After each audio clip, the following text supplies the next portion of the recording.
राम नाम की चर्चा सभी के लिए नियाब तोहफा। पूज्य गुरु जी सच्चे रूहानी रहबर पूज्य गुरु संत डॉक्टर गुरमीत राम रहीम जैसा फरमाते हैं कि सतगुरु मौला जर्रे जर्रे कण कण में मौजूद है। इस संसार में ऐसी कोई भी जगह नहीं है जहां पर वो मालिक मौजूद ना हो, लेकिन उसका पाने के लिए सत्संग में आना बहुत जरूरी है।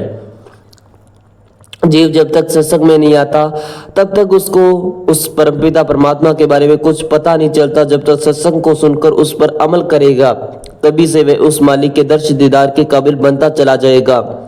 मुझे गुरुजी फरमाते हैं कि जब तक इंसान को यह मालूम नहीं होता कि उसकी मंजिल कौन सी है तब तक वह रास्ता कैसे तय कर पाएगा।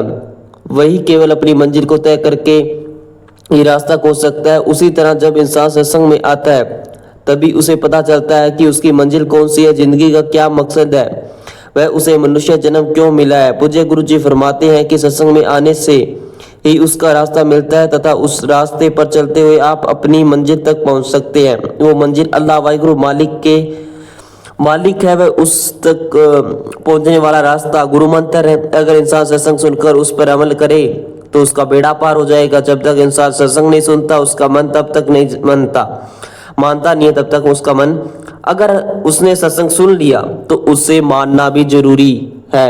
सत्संग सुनकर उस पर अमल करने से इंसान का बेड़ा पार होगा और परमानंद की प्राप्ति होगी। इसलिए संतों पीरों फकीरों के वचनों को सुनकर उन पर अमल करना सीखो। सत्संग बेइंतहा खुशियां देने वाला होता है, लेकिन इसकी खुशियां वही लूट सकता है जो इस सुनकर इस पर अमल करते हैं। दवा कोई भी डॉक्टर अच्छी देता हो, लेकिन उसका फायदा वही उठा सकता है जो उस समय पर खाते हैं।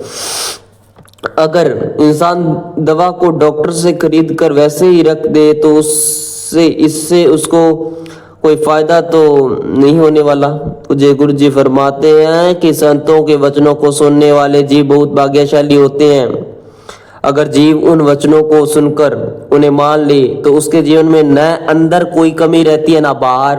लेकिन अगर इंसान मनमते चलता रहता है, वो आगे बढ़ता रहता है, तो इंसान को उसका मन एक बार सबजबाग जरूर दिखाता है, जैसे कि तेरी जिंदगी में सभी खुशियां आ जाएगी, तो मोटा तगड़ा हो जाएगा आदि। लेकिन फिर ऐसे मक्कर जाल में फंसता है कि उसके द्वारा मक्खी भी अपने मुंह से नहीं उड़ाई जा सकती। इसके द्वारा खुद ही के हाथ पांव हिलाने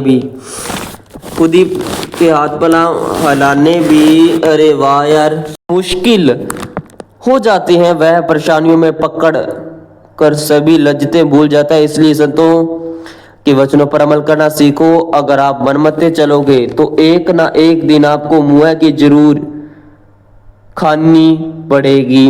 सत्संग बागों व नसीबों वाले जीव सुनते हैं। इस कलयुग में अल्लाह वाहिगुरु गॉड खुदा रब की चर्चा जीवों के लिए एक नियाब तोहफा है, बाकी सब फजूल है। इसलिए सत्संग में आओ, सुनो व उस पर अमल करो। अगर आप सत्संग को सुनकर उस पर अमल करोगे, वचनों के पक्के रहोगे, तो मालिक की तमाम खुशियों की आपको देता चला जाएगा, जिसकी आपने कभी कल्पना भी नहीं की होगी। इसलिए भाई ये बहुत जरूरी है कि आप सत्संग सुना करें व उस पर अमल किया करें, ताकि मालिक के परमानंद की प्राप्ति हो सके और उस पर अंदर व बाहर से खुशियों से लेबराज हो जाए। ये पूज्य गुरु जी वचन है, फरमाते हैं अमल कीजिए करें। और मैं आपको रोज की अनमोल वचन सुनाता भी हूँ। अगर वचन फॉलो करोगे, बात मानोगे, तभी आगे बढ़ सकते, वरना यार जिंदगी तो भैया धन धन सदगुरु तेरा ही आसरा। आज के अनमोल शुद्ध वचनों के साथ।